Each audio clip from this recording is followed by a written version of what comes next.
एक समय में हमारी दुनिया में डायनासोर का राज था। वे चलते थे जहां हम चल रहे हैं, इसी हवा में सांसें ली, इसी धरती पर लड़ाइयां लड़ी। लेकिन पृथ्वी पर मानव की उत्पत्ति कब और कैसे हुई, ये अपने आप में सोचने की बात है। बड़े विचित्र डायनासोर ने करीब 14 करोड़ सालों तक इस धरती पर राज किया। डायनासोर की कई हजार प्रजातियां थी। इनमें से कई शाकाहारी थे तो कुछ मांसाहारी, और कुछ डायनासोर बहुत शांत स्वभाव के थे और कुछ डायनासोर बहुत ही हिंसक और खतरनाक थे। ये उस समय के सबसे सफल जीव थे। लेकिन फिर अचानक ऐसा क्या हुआ? वो कौन सी घटना थी जिसने इनका नामो निशान ही मिटा दिया? तो आइए जानते हैं पृथ्वी पर मानव का जन्म कब हुआ। इसे जानने के लिए हमें करोड़ों साल पीछे जाना होगा और डायनासोर के उस अंतिम दिन को करीब से देखना होगा। तो आइए चलते हैं आज से 65 मिलियन साल यानी कि 6 करोड़ 50 लाख साल पीछे।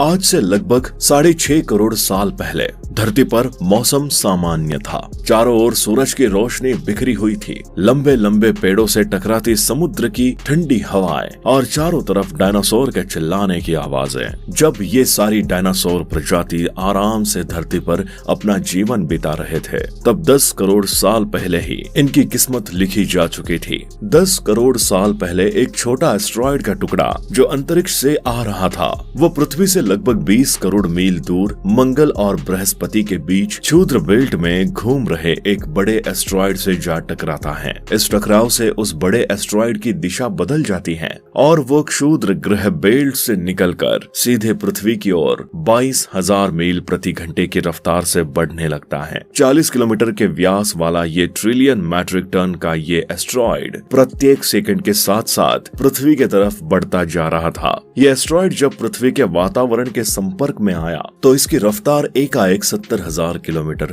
प्रति घंटा हो गई। पृथ्वी के वायुमंडल में घुसते ही घर्षण की वजह से ये एक भयानक आग के गोले में बदल गया। कुछ ही क्षण में ये एस्टेरॉयड सीखों की खाड़ी के पास जमीन से टकराता है और लगभग ये 35,000 डिग्री सेल्सियस ऊंचा वाला एक भयानक विस्फोट होता है। इस टकराव का विस्फोट लगभग 10 हाइड्रोजन बम के विस्फोट के बराबर था। यह विस्फोट इतना शक्तिशाली था कि इसके टकराते ही धरती की लाखों टन धातु अंतरिक्ष में चली गई, जिसके कारण जगह जगह डायनासोर का विनाश शुरू हो गया। धरती के महाविनाश की प्रक्रिया आरंभ हो चुकी। ठीक 40 मिनट बाद आग के गोले के रूप में वे धरती पर बरसने लगे। साथ ही धूल का एक बहुत बड़ा तूफान 6000 किलोमीटर प्रति घंटे की रफ्तार से पृथ्वी की दूसरी तरफ मौत लेकर आ रहा था। धूल के बादल कई किलोमीटर मोटे थे, जिसके वजह से धरती पर सूरज की रोशनी पहुंच पाना असंभव हो गया। गर्म हवाओं का तापमान 100 डिग्री सेल्सियस से ज्यादा हो जाने के कारण धरती पर लगभग सभी पेड़ पौधों की आबादी जलकर खाक हो गई थी। ये महाप्रलय किसी अन्य जीव के लिए फायदेमंद साबित होने वाला था।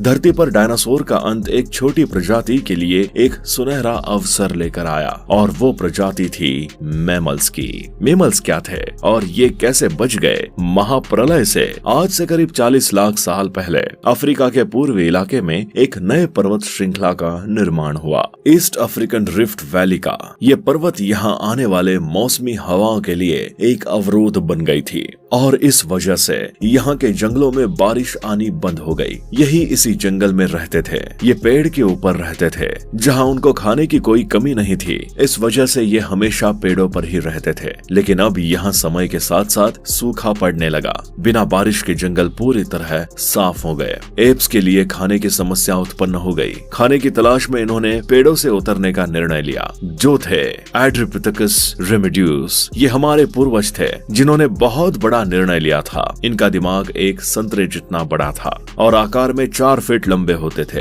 कई हजार सालों के विकास करने के बाद हमारे पूर्वज अब 2 पैरों पर चलने लगे। इससे ऊर्जा कम खर्च होती थी और ये चलते हुए भी खा सकते थे। अब इनका दिमाग भी तेजी से बढ़ रहा था। ये धीरे धीरे होशियार बन रहे थे। समय के साथ साथ विकास की प्रक्रिया चलती रही। हमारे पूर्वज धीरे धीरे विकसित होने लगे और इनका दिमाग भी धीरे धीरे बड़ा होने लगा। समय के साथ साथ इन्होंने पत्थरों से हथियार बनाना सीख लिया। अब शिकार करना काफी आसान हो गया था। समय के बीतने के साथ साथ हमारे पूर्वजों ने आग को काबू करना सीख लिया।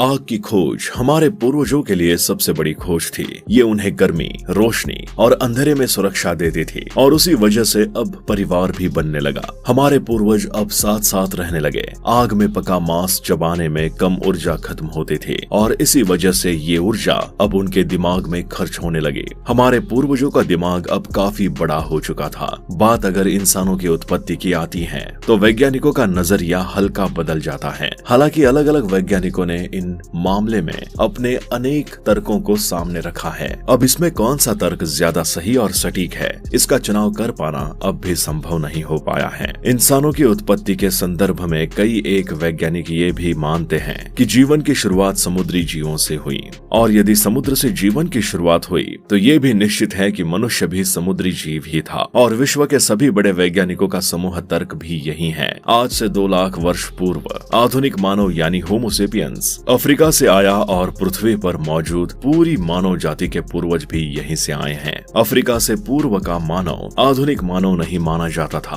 और उसको होमो सेपियंस के नाम से जाना जाता है। होमो सेपियंस को दुनिया के सबसे विकसित जीव माना जाता है। इनके भीतर प्रकृति के अनुसार खुद को विकसित करने की क्षमता और योग्यता रखता है। आज से लगभग 1.5 मिलियन साल पहले जब अर्ली ह्यूमन धरती पर आए, जब उन्होंने आज से तकरीबन 15 लाख साल पहले शिकार करने की काबिलियत हासिल कर ली, तो उन्होंने इसी काबिलियत के दम पर कई बड़े बड़े जानवरों का शिकार बनाना शुरू कर दिया।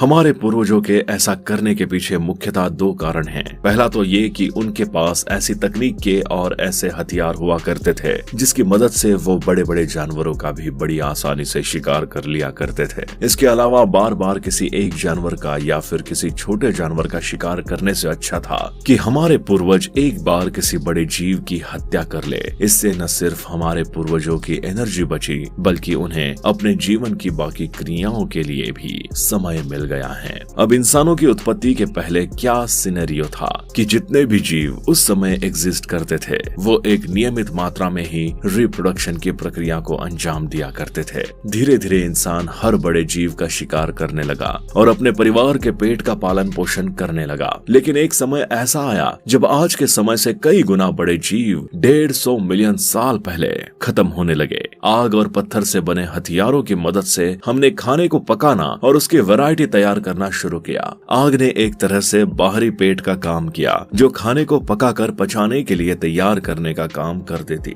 इससे हमारे खाने में लगने वाला काफी सारा वक्त बचने लगा। जैसे चिंपांजी को ही ले तो वो अपने दिन का 50% हिस्सा खाने और उसे पचाने में लगाता है। जायंट पांडा को ले तो वो 10 से 12 घंटे खाता है और फिर पचाने में काफी वक्त लगाता है। जैसे जैसे हमने मांसाहार कम किया हमारी संरचना बदलने लगी। जबड़े और मोलर दांत छोटे हो गए। होमो हैबिलिस के जीवाश्म बताते हैं कि उन्होंने मांस और शाकाहार दोनों साथ साथ लेना शुरू कर दिया था और कुछ इस तरीके से इंसानों में भोजन की सभ्यता विकसित होने लगी। धीरे धीरे हमारे पूर्वज मांसाहार से शाकाहार की तरफ बढ़ने लगे और आज आलम यह है कि हमारा शरीर मांसाहार और शाकाहार दोनों खाने के लिए बना हुआ है। तो दोस्तों अब तो आप जान गए होंगे ना कि किस तरीके से पृथ्वी पर मनुष्य की शुरुआत हुई और पहला इंसान कहां से आया। आपको इस बारे में क्या कहना है आप हमें कमेंट करके जरूर बताएं। साथ ही वीडियो पसंद आई हो तो इसे अपने दोस्तों के साथ शेयर करें और अगर आप हमारे चैनल पर नए आए हैं तो हमारे चैनल को सब्सक्राइब करना ना भूलें।